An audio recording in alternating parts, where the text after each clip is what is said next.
जैसे भारत है, तो वहाँ पे लोग उस आज़ादी को रिस्पेक्ट नहीं करते। होती, चाहे वो हिंदू हो, मुस्लिम हो, कोई भी जात की हो, इट डज नॉट मैटर। उसकी फ्रीडम इज व्हाट मैटर्स, उसकी डिसीजन, उसकी चॉइस। होगा कि जब इंडिया में ये हिजाब की चीज ने तूल पकड़ा था, हवा पकड़ी थी, तो पाकिस्तान की लेडी एंकर्स हिजाब को सपोर्ट कर रही थी, और एक पाकिस्तानी लेडी एंकर ने खुद हिजाब नहीं पहना था, एक ने नहीं पहना था, लेकिन हिजाब को ऐसे सपोर्ट कर रही थी कि बिल्कुल जान निकल जाएगी बिना हिजाब के। मेरा ऐसी होती हैं जो खवातीन जो कि लेती हैं, पर्दा करती हैं या सर पे दुपट्टा लेती हैं, चादर लेती हैं, लेकिन साथ साथ ईरान में जो कुछ हो रहा है वो तो एक तरह से बिल्कुल हम देख रहे हैं कि बहुत ज्यादा वहां पे वायलेंस है। एक लड़की को मार भी दिया गया जान से, और उसके बाद जो मुफ्त में मिली चीज होती है ना, हमारे लिए तो मुफ्त की है, वो तो हमारे बाप दादा थे जिन्होंने खून बहाया, जान दी, हमें तो मुफ्त में मिली है। उन तालिबान को हीरो हीरो बोलते थे, और यही औरतें अपने बच्चों को सिखाती थी कि तालिबान आपके हीरोज हैं।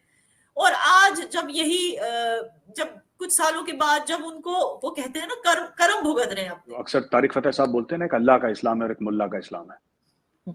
अक्सर तारिक फतेह साहब बोलते हैं मुल्ला के इस्लाम से आजादी की लड़ाई लड़ रही है। और यहाँ पे और इंडिया में भी जो लोग कह रहे हैं ना कि आपने हिजाब मना कर, हिजाब किसी को मना नहीं करा आरजू जी। भारत क्यों किसी को मना करेगा? हम कह रहे हैं स्कूल में मत पहनो, हम कह रहे हैं जो यूनिवर्सिटी है वहां पे मत पहनो। आपको घर में पहनना है, आपको शॉपिंग मॉल में पहनना है, आपको दफ्तर में पहनना है, आपको कहीं पर पहनना है, पहनिए, आपका मामला, आपका पर्सनल मामला है, बट एक यूनिफॉर्म होती है ना। कल कोई कुछ पहनेगा, कल कोई कुछ पहनेगा।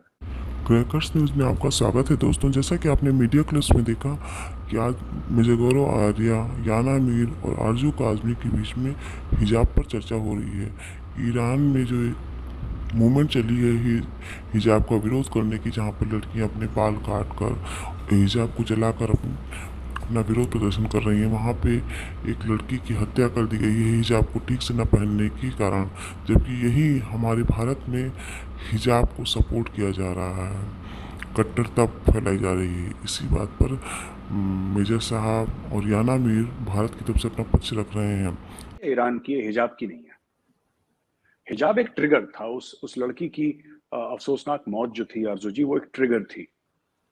But this entire scenario, which is almost like a civil war in Iran, has very little to do with hijab. देखिए, ईरानी लोग जो हैं वो आज का सिविलाइजेशन नहीं है।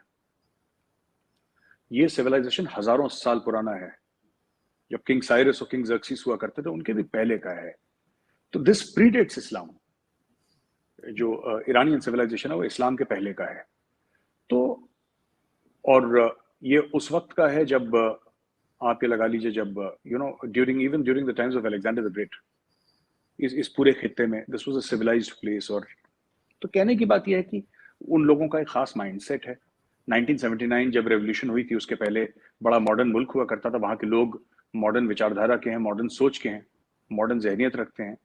लेकिन फिर वो मौलाना मौलवी आए और उन्होंने सबको फिर मारपीट शुरू करी। 1979 में रेवोल्यूशन हुई थी ईरान में, आपको पता ही है बेहतर मुझसे। तो ये सब हुआ, और फिर ईरानी लोग ऐसा पसंद भी नहीं करते। तो वो जो हैं, वो लड़कियां जो हैं, वो हिजाब जला रही हैं या अपने बाल काट रही हैं। एक लड़की है जिसने अपने बाल काट के अपने भाई की कब्र के ऊपर डाल दिए उसने। तो हिजाब तो एक ट्रिगर था। I think this is also again an Iranian fight for independence. ये आजादी की लड़ाई लड़ रहे हैं। जो अक्सर तारिक फतेह साहब बोलते हैं ना, एक अल्लाह का इस्लाम है और एक मुल्ला का इस्लाम है। अक्सर तारिक फतेह साहब बोलते हैं मुल्ला के इस्लाम से आजादी की लड़ाई लड़ रही है। और यहाँ पे मैंने इंडियन मुस्लिम्स पे ज्यादा नहीं देखा कि वो कमेंट कर रहे हैं। बड़ा इंटरेस्टिंग आर्टिकल आया है टाइम्स ऑफ इंडिया में। वो TOI प्लस करके आता है, वो पेड होता है, TOI प्लस वो आर्टिकल। तो मैंने वो पढ़ा, हसन सुरूर साहब का है। तो वो जो आर्टिकल है मैं आपको बताता हूँ। उसमें इन्होंने ना काफी कुछ बातें बोली हैं, और ये मैं आपके भी थोड़ा सा सामने रखना चाहता हूँ। Why it is time to delink hijab from Islam. और ये हसन सुरूर साहब हैं, और इनकी ओपनिंग लाइंस क्या हैं, बड़ी इंटरेस्टिंग है आरजू जी।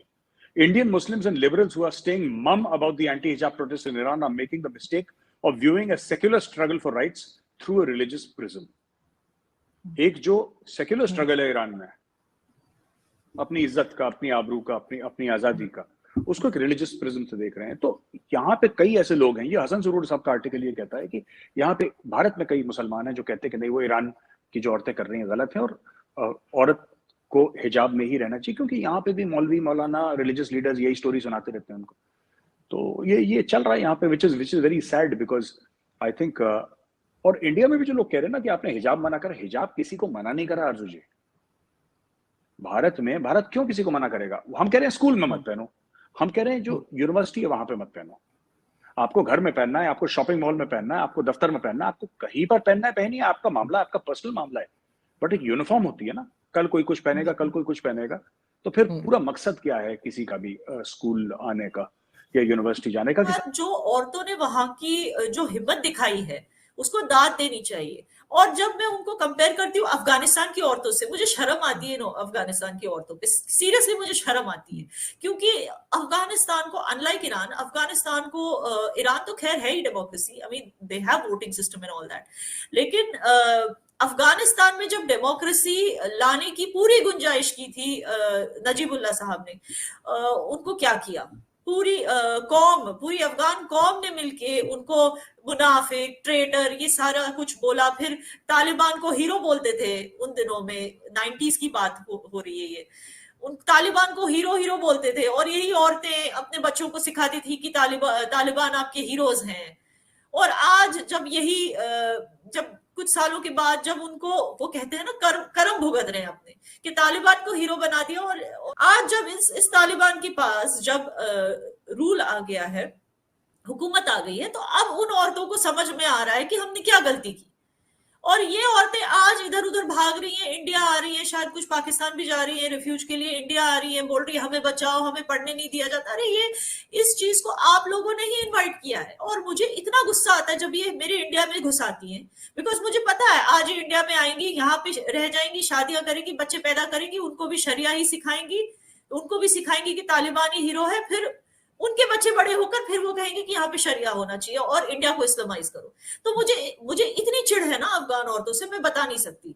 और मैं चाहती हूँ कि, मैं नहीं चाहती कि इंडिया कोई भी मदद करे इन औरतों की, क्योंकि मैं चाहती हूँ कि इंडिया में रहने वाली अगर कोई भी रेडिकल मुस्लिम औरतें हैं तो वो हमेशा अफगान औरतों को देखकर घबराएं और उनसे सबक सीखें कि अगर हमने अपनी सोसाइटी को ज्यादा ही रेडिकल होने दिया, ज्यादा ही अगर हमने इस्लामाइज होने दिया, तो चांसेस है कि यही हालत कल हमारी भी हो सकती है।